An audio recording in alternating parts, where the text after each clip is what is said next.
Give thanks and praise. All right, dissidents. I am making a addendum to the video I'm about to post, and I plan to put this adjustment in the front of the video that I've already made. So this is an addendum.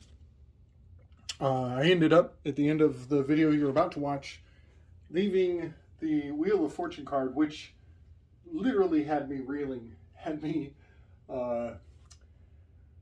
just kind of talking in circles, very apropos. And I ended up pointing out that this card relates to the inanimate objects of all the constellations, of which there are many.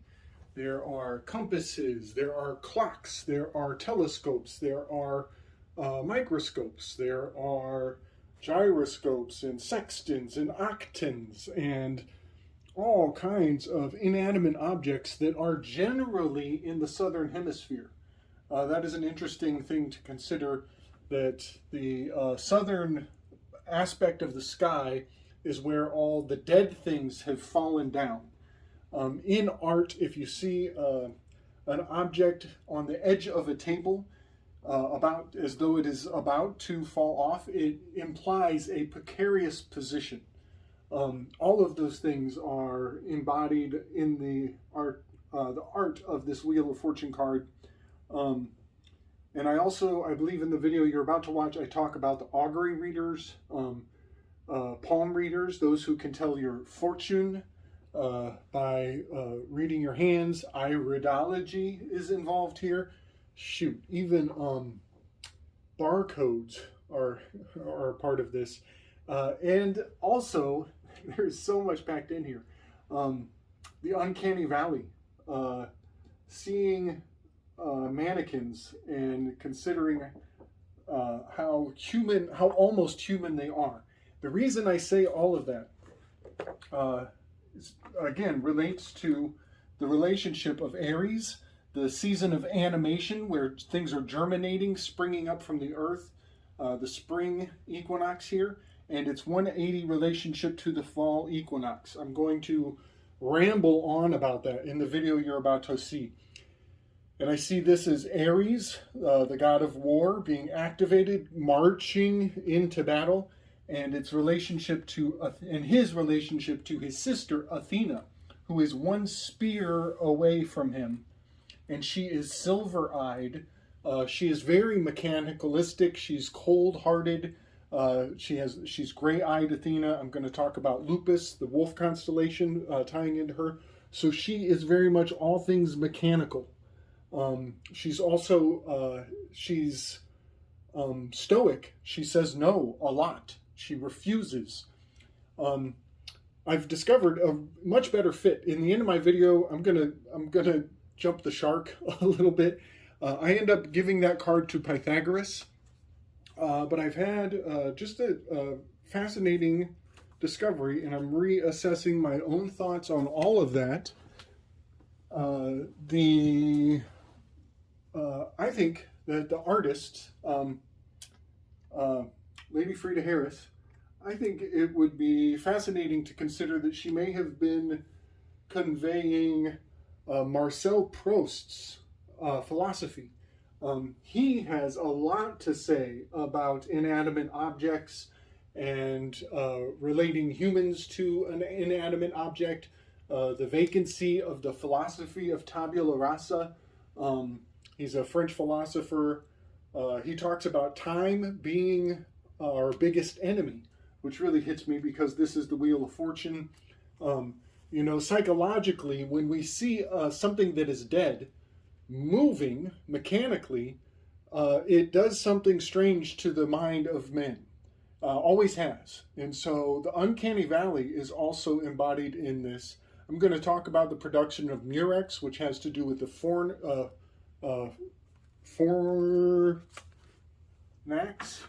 the Fornax constellation, which is right there by the river Styx, also known as Uranus.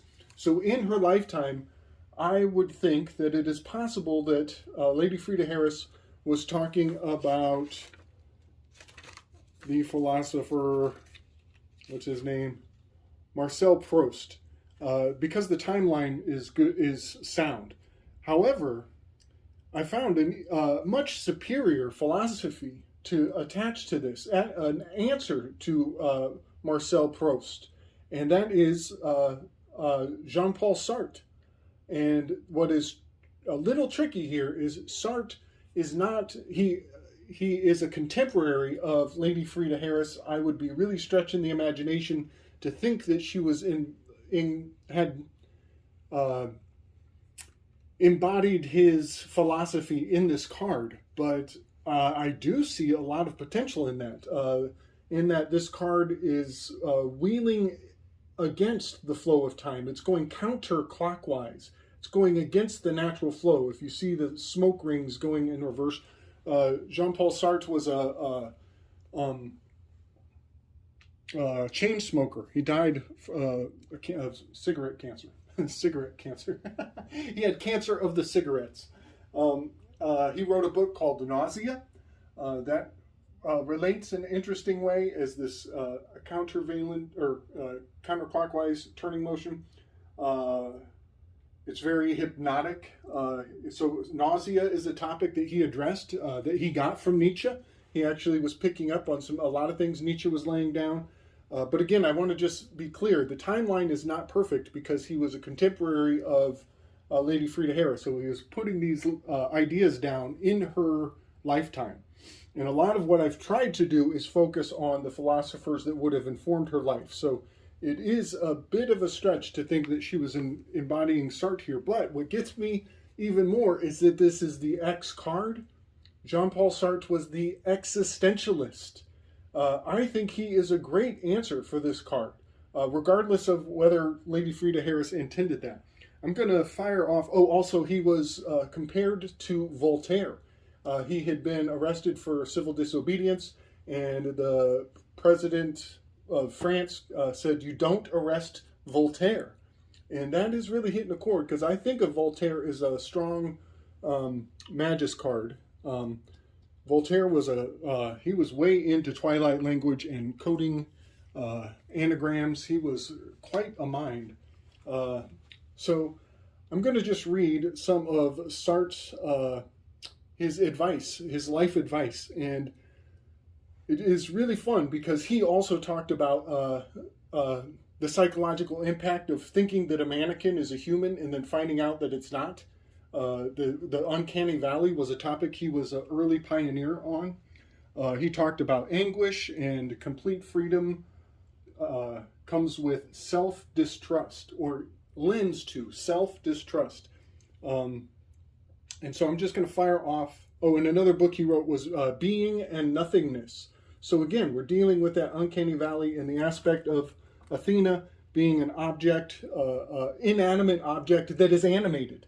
It's a dead thing that still moves despite its deadness.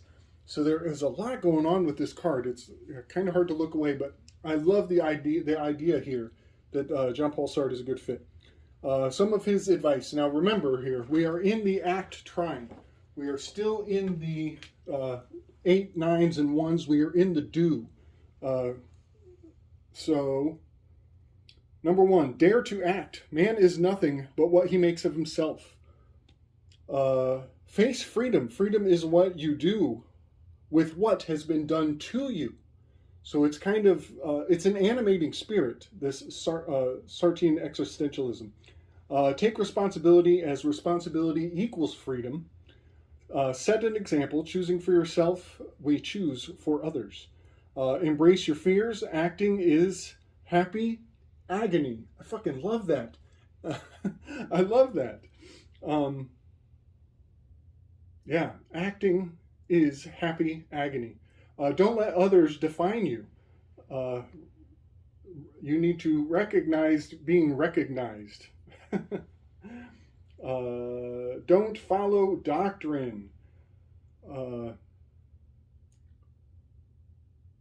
Vague parameters breed reliance on instinct. And that is really fascinating that he's talking about that philosophically as a number 1, as a reformer, as a perfectionist with a shadow of wrath, because we're about to penetrate past this instinct boundary. This is a very Nietzschean dividing line between the act and the feel. Number 8, finally, embrace your nothingness. Nothingness lies coiled in the heart of being. And look at this little coiled tail of this little alligator here. There's a coil on the monkey's tail. Oh, and the whole smoke ring is coiling. This is a really great Jean-Paul Sartre. And also the fact that he was compared to Voltaire. Well, there are there's a big electrical V right here in this card. I'm not going to say that this is Voltaire, although that could be a fit. I haven't really pondered that. But I'm going to give this one to Sartre because of the X of the 10 of existentialism and taking control of your own fortune.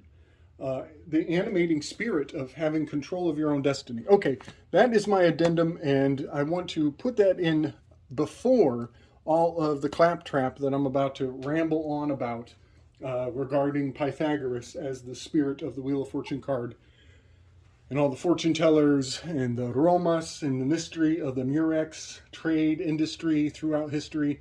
I'm going to say, we're going to give that to Jean-Paul Sartre, even though he was contemporary to Lady Fried Harris. All right, give thanks and praise. Much love and respect. Big up, much respect, everyone.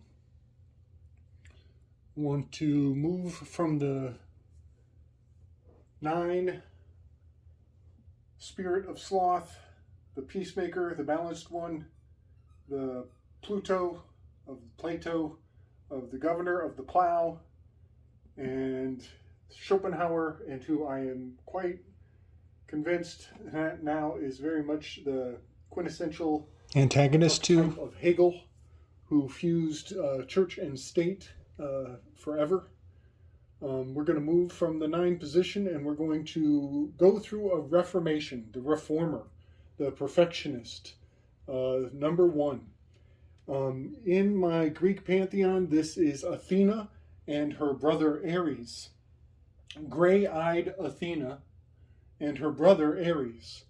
Athena will be the perfectionist, the ascended, virtuous aspect, and the shadow aspect will be Ares, and he is the god of wrath, the war maker. So we are going to see a very stark contrast here. And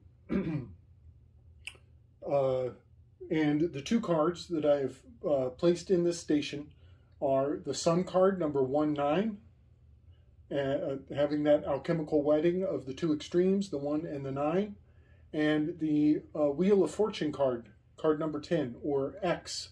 So we have XIX and we have the X. These 2 cards are quite starkly different. You can see a bit of an optimistic nature to the color scheme of the Sun card, and quite the pessimistic oppositional darkness to the Wheel of Fortune card. In the symposium, the first seat, the first speaker was Phaedrus, and he was a orator, a speaker, a master of rhetoric. There is quite a bit to the name Phaedrus. You could maybe indicate that this is the foot of the Druze, the foot of the Druids. I see a lot of the tribe of Dan going on in this particular station. As the tribe of Dan, there was a reformation that took place, and it was the 10 tribes of Dan that moved to the north. I'm going to start with the Wheel of Fortune card, card number 10. There are so many mysteries encapsulated in this card. It is quite challenging to stay on a linear thought path here, because the 10 tribes were broken apart, spread out in many directions. I see so the number 10 is a very Kabbalistic, highly significant number. It is a alchemical number. You can take 4 and you add all of the ingredients. See how the 4, I guess you can't see because this card's in the way. The 4 and the 1 have a very sacred relationship. This is M-A, this is Ma'at, this is mathematics, the 4 to the 1. 41 is the center of the magical square of the moon. And the 4, you can take all of the components of the number 4, all of the constituent parts of the number 4, 1 plus 2 plus 3 plus 4, you add them up and you get number 10. So this line between the 4 and the 1 is a mathematical truth, a powerful truism, a reformation. We are reforming the 4 from its constituent parts and reducing it. We're boiling it down to the 10. You can do the same thing with 7. Notice again, we have this line going from the 7 to the 1. This 4 and the 7 are reformed. There's a reformation going on. Add up all the constituent parts of the 7. 1 plus 2 plus 3 plus 4 plus 5 plus 6 plus 7. You get 28. You add the 2 plus the 8, and they reform. They become the 1 again. This is Kabbalistic mathematical science. So the 4 and the 7 having this tie back to the 1 is exemplified in many myths and legends. And I've talked about this before on the One-on-One podcast. The fact that, so number 7 is Jupiter, this is Zeus. The fact that he ate Metis, he consumed her because he was concerned that her child would be his replacement. And then he got a splitting headache. Hephaestus appeared, the challenger, had to split his head open, and out of his skull came gray-eyed Athena, perfectly formed with all of her armor intact. She was flawless at birth. A bit of an immaculate conception, I believe it's parthenogenesis of its own right with the 7 to the 1 relationship. There are many examples of this dynamic in other mythologies. That's just one really powerful example. So I want to assert that this magical X, this alchemical X, is the power of this undercurrent of consciousness. This is the sub-unconscious. This is the truth of mathematics as they are expressed on the subtlest of levels. I want to posit that this is also contains many mysteries. I believe that this is the river Styx. I believe that upon which the gods used to take a vow. You had two ways to make an oath. You could make an oath at the river Styx, or you could make an oath upon the sun. And so these are two different paths you can go by. One is to the sub-unconscious. Possibly, I would say, if you make the oath to the river Styx, you are passing the karma to future lives in certain cosmologies. And under the sun, in the public purview, you are passing your karma in this lifetime. I'm going to also assert that this is it is a murex purple. This is the sacred color of the high priests of the ephod. And I'm going to assert that this has much to do with all of the mechanical constellations of the heavens. I don't have the list with me. We could say this is Fornax. We could say that this is Pyxis, P-Y-X-I-S. Here we go. We could say that this is the, let me see, Ara, the sacred table, or the sacred altar of Ara. All of the forms of divination that are kept a mystery are encapsulated in this Wheel of Fortune card. And I think that the greatest embodiment, the greatest persona to convey the sacred rites and mysteries of the Wheel of Fortune card is going to be Pythagoras. I want to give Pythagoras all of the attributes of this sacred number 10. And there is so much more to that fact. But the mystery of the oracles breathing in the fumes of Python and giving oracle readings, all of that, even the Temple of Delphi is embodied here as, I do believe it's there are three phrases on the Temple of Delphi. Know thy measure, all things in moderation, and certainty assures ruin. All of these things are embodied in a standard Wheel of Fortune card, as there are generally three characters attached to the wheel. That is the trivium, and those are the three aspects of knowledge, which are slipping my mind right now. And then there are oftentimes, not on this card, there are often four characters in the corners, which is the quadrivium, which I think I do remember. Mathematics, arithmetic, harmony, and see, listen to me. Arithmetic is mathematics. Arithmetic, geometry, harmony, and astrology are the four corners. So that's the quadrivium, and then the three characters in the center are the trivium, which I believe have much to do with, rhetoric, and I forget the other two sciences. It's all slipping through my fingers. I'm going to give this entire card, which is utterly packed with meaning, I'm going to give it to Pythagoras. Part of me wants to give it to Karl Marx in a strange way, because I know that his name is the Phoenician call sign.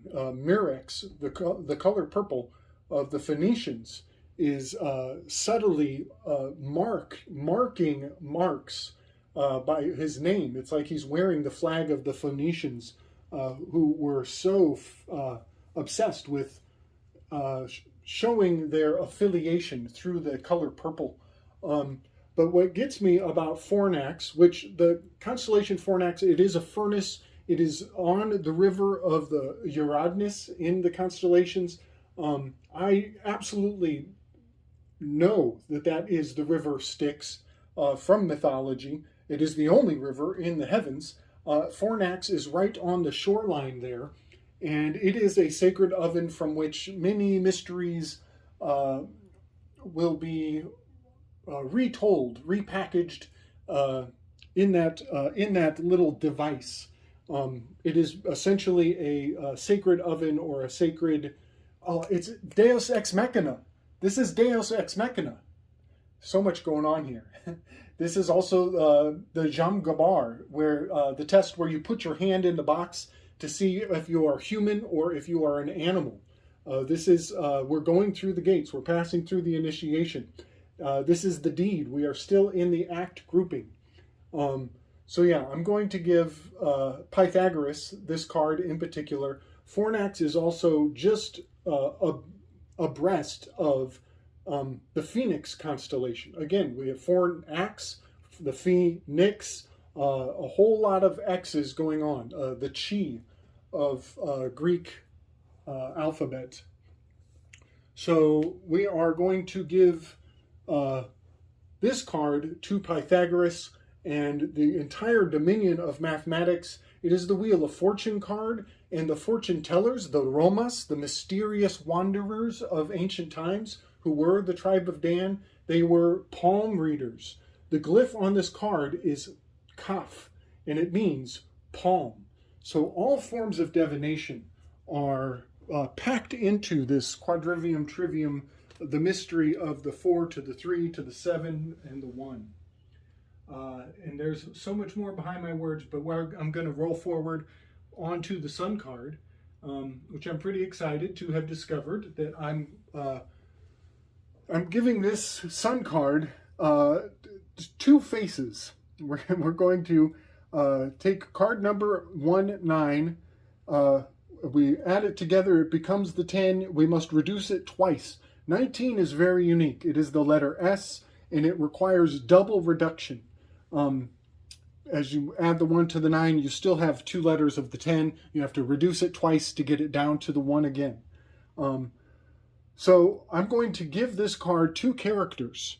The first character is going to be Thoreau, and the second character is going to be Ralph Waldo Emerson.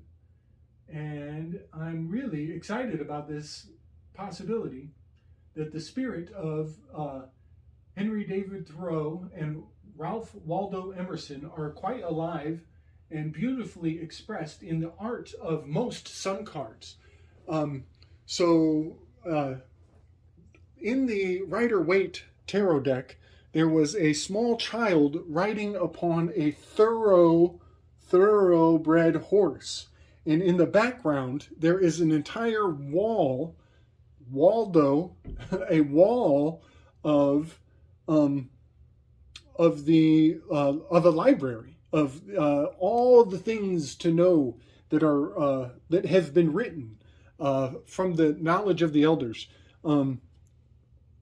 And riding upon the Pegasus is quite fascinating. Thank you, John McHugh, for pointing out that the constellation Pegasus and the Pegasus Square is the original celestial tablet.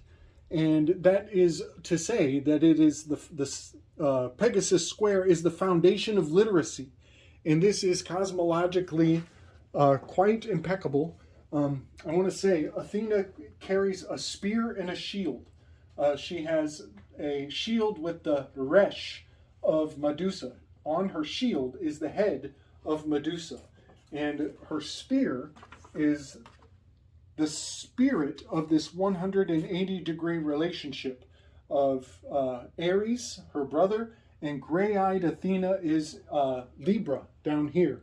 The Libra constellation is the only metallurgy on all the zodiac. This is a zoo of animals, and Libra is the only one that is a silver machine. Now, it's and like I said, Athena came out fully equipped with her battle armor. Athens had a sacred silver, the sacred silver mine of Athens. So gray-eyed Athena having perfect battle armor, all of these things, silver, are all indicating the sacred Libra constellation here. And in Libra, there is a gray-speared lupus, is the wolf, the gray wolf of the zodiac.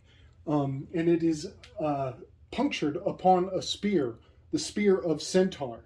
I forgot to mention, I think that this is very much the Centaur constellation, because Pythagoras, going back to the Wheel of Fortune, because Pythagoras worshipped the circle, the sacred circle. This is the only sacred circle on all the major arcana, except for the Chariot card, which has wheels. But the sacred circle is the compass that you would put your drawing implement in the centaur of the circle, and then draw a perfect circle, and then you can do amazing things. The centaur is in the middle of the maze.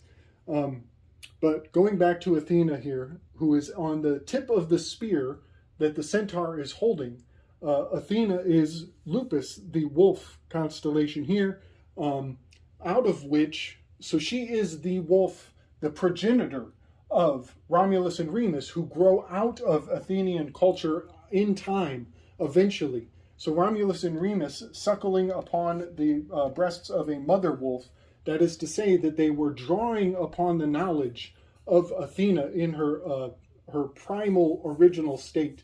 And I know she also carries the symbol of the owl, that is a whole nother dynamic of Athena's symbology. But I want to give her this spear that goes across in the relationship of Libra, the even-minded, even-handed, justice-oriented, and then the rageful, wrathful brother of hers, who is Aries, the war maker. And so I will say that Ralph Waldo Emerson and Henry David Thoreau are these two children, much like Athena and her brother Aries. The more modern, historical, mundane personas are Ralph Waldo Emerson and Henry David Thoreau, because they were such optimists. They were such reformers and perfectionists. They were two sides of the same coin. They were living in a time when America had all the potential in the world, and the bankers had not come and wrecked wonderfully potential system. They actually watched an erosion of a paradise in their lifetime. They saw things go from ultimate potential and into quite a different scene by the time they left this realm. I want to read some of their quotes. This is Ralph Waldo Emerson. He was the progenitor of the concept of the oversoul, which of course came from the philosophers before him, but he spoke on it the most. So Ralph Waldo Emerson was conveying the concept of the oversoul. This is the monad, this is the sun. All things immer in German means ever, forever. Sun, immer, sun, the oversoul. Over and over, forever and ever. I'm going to read some of his quotes real quick. The oversoul is before time and time. Father of all else is one of his children. Another quote. The shows of the day, the dewy morning in the rainbow, mountains, orchards in blossom, stars, moonlight, shadows in still water, and the like, if too early haunted, become shows merely, and mock us with their unreality. He also was quoted to have said, you cannot see the mountain near, which is kind of like a forest from the trees kind of metaphor, I believe. A few more quotes from Ralph Waldo Emerson. For what are they all in their high conceit, when man in the bush with God may meet? Another, a great man is always willing to be little. What you do speaks loud what you do speaks so loud that I cannot hear what you say. And I want to point out that Ralph Waldo Emerson and Henry David Thoreau were doers. We are in the act trine here, and we are at the deed. This is the doing. This is we're crossing into the feel grouping as we initiate. We are starting off with a fresh start, with a fresh new day, with the rising sun, and that is their whole outlook on life. We are transcendentalists with this card. We are about to transcend into the 2, 3s, and 4s of the heart-centered grouping. A couple more quotes from our boy Emerson. To laugh often and much, to win the respect of the intelligent people and the affection of children, to leave the world a better place, to know even one life has breathed easier because you have lived, this is to have succeeded. When you were born, you were crying, and everyone else was smiling. Live your life so that at the end, you are the one who is smiling, and everyone else is crying. And that one really tickles my fancy. Because he's actually, he's being really funny. He says that when you die, you're the one smiling because you'll be a skull. You become a symbol of death is the skull. So of course you'll be smiling when you die. That's really funny to me. Also, this is where Perseus is located. Perseus is holding up the head of Medusa in the station of 19 in Aries as at the spring equinox. So the implication, the subtle implication of a skull is such a wisecrack. It's hilarious to me. So I'm going to read a few of Henry David Thoreau's quotes because, like I said, they were considered two sides of the same coin. I will put forward, Henry David Thoreau was accused of being an anarchist, and I absolutely love that. That's very, you could say that Emerson is like the child riding on the thoroughbred horse, and that Henry David Thoreau would be, I'm saying Emerson is like Athena, the reformer, the perfected one, the immaculately conceived child out of the head of Zeus. And Thoreau is much like the horse and much like Ares, the warrior, the fighting one, the provocateur. We'll put it that way, the wrathful one. He was quite, we'll just say, barbed. So some quotes by Thoreau. Most, it would seem to me, do not care for nature and would sell their share. A bit of a placenta metaphor going on there. The state is not armed with the superior wit or honesty, but with superior physical strength, and I was not born to be forced. I will breathe after my own fashion. Let us see who is the strongest. You can sense the anarchist in his words. I have no design on society or nature or God. I am simply what I am, or I begin to be that. I live in the present. I only remember the past and anticipate the future. I love to live. You can sense that present moment, that oneness, the disambiguated spirit of the one, the reformer here. I went to the woods because I wished to live deliberately, to front only the essential facts of life, and see if I could not learn what it had to teach, and not, when I came to die, discovered that I had not lived. I did not wish to live what was not life.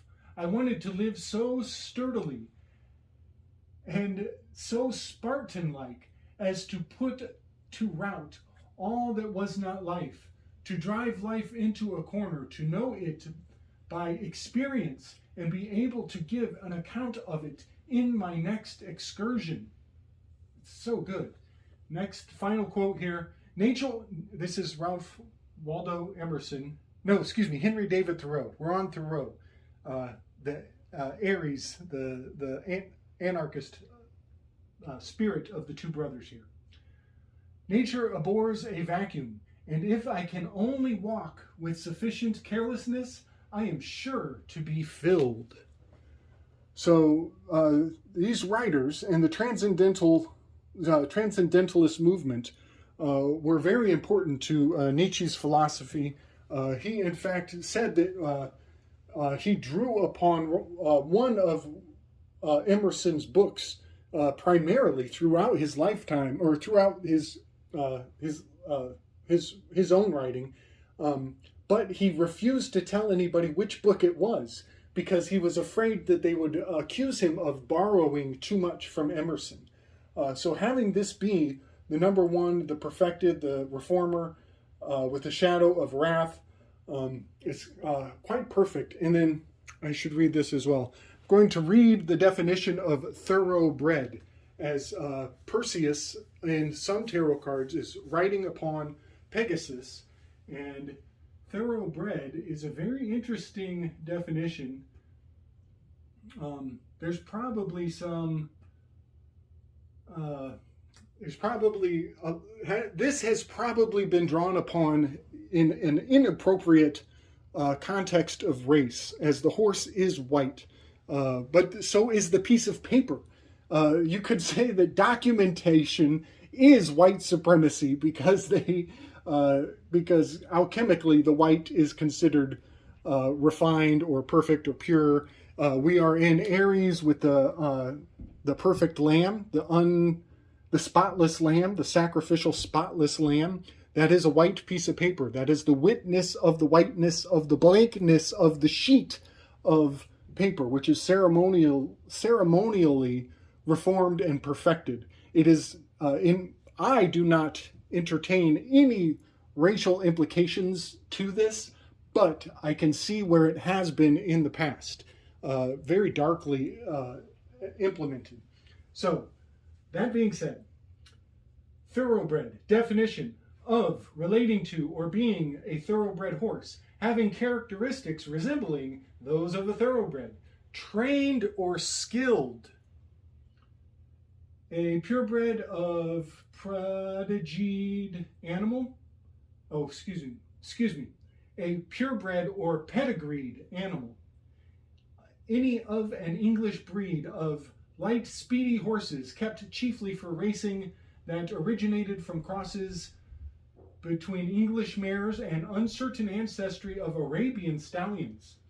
And now I'm just going to point out, in Thoreau's biography, he has books, articles, essays, journals, poetry, amounting to more than 20 volumes.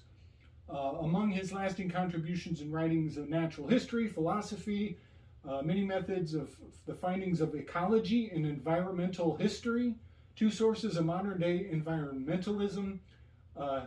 His literary style interweaves those observations of nature, personal experience, pointed rhetoric, while displaying poetic sensibility, philosophical austerity, and attention to practical detail. Skipping forward here, Thoreau has a lifelong abolitionist. He was a lifelong abolitionist, delivering lectures that attacked the fugitive slave law while praising the writings of Wendell Phillips. There's Phillips as a horse, lover of horses, and defending the abolitionist John Brown. Thoreau's philosophy of civil disobedience later influenced the political thoughts and actions of such notable figures as Leo Tolstoy, Muhammad Gandhi, and Martin Luther King. Now, I want to put forward one more detail here. Al Gore is also a modern-day personification of this reformer perfectionist. Al Gore's name is the star, the apple of discord, the eye of Medusa. And so he's actually using images of Gore and terrifying statistics and bad lying through graphics and bad charts to scare people into environmentalism. So there's something really fascinating going on with Al Gore and his name being Al Gore, and it corresponding to the eye of Medusa that is in the constellation of Perseus, as he is holding up the Medusa. He's holding the Resh that is on it is the Gordian the Gorgon's head that Perseus is holding up. So I wanted to bring all that together because it's quite fascinating how these ancient personas adhere to the magic of their name and their entire calling in life. I think that Al Gore is actually a complete fabricated construct, but he is drawing upon the energetic mythology, the euhemeristic energies of Ralph Waldo Emerson and Henry David Thoreau, who are all embodied in the Sun card.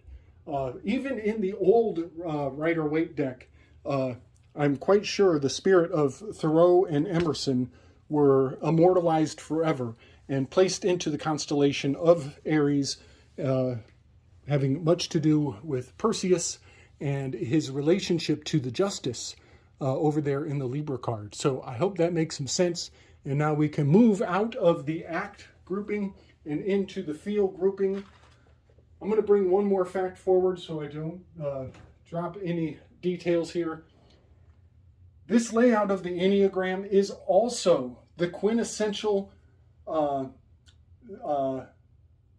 stage from Greek theatrics, the theatrical stage. It's I forget the name of it. I'll flash it on the screen. You can see essentially the act group up here, the 8s, 9s, and the 1s. That is the stage where the actors perform. Everybody down in the audience, they are in the feel and the think. They are in a passive role. They are doing the feeling and the thinking, while all the acting is being done up above. And there is there's still yet another mystery that I am sussing out on my own, having to do with the 3, 6, and the 9. And I'm going to foreshadow it now, but I believe that the numbers can stay the same. But I'm starting to believe that the 6 of the loyalists with the shadow of fear and the 3s who are the achievers with the shadow of deceit, I think that they might need to switch their natures. The numbers can stay, but the natures of deceit and achiever over in the 3s, and the nature of the loyalists with the shadow of fear, they might need a switch. And that could be, I am taking on the role of a reformer, and I am thinking that this Enneagram might have a fundamental flaw, and it may have been role modeled to us with a bit of a 3-6, 6-3 switch around, turning around full circle might be required. The numbers can stay, but the actual role models that we are given might need to switch positions. So I think that says everything I wanted to say. I will try to bring forward some of the images of this really far out project that I've got going here. I'd be interested to know if Friedrich Nietzsche ever said anything about Karl Marx. I don't know what their timelines are like. It would be really fascinating. But for right now, I'm going to give Pythagoras all of the dominion over the X card. Emmer's son and David Thoroughbred will be the Sun card as we pierce through this this dividing line, this David Hume, the is ought razor's edge, that the what is it called? Funambulating. Tightrope walkers are funambulators. Learned that word recently. Thought I'd share that. All right, everybody. Big love and respect. Hope you dig it. Let's roll on to the 2s, the givers with a shadow of pride.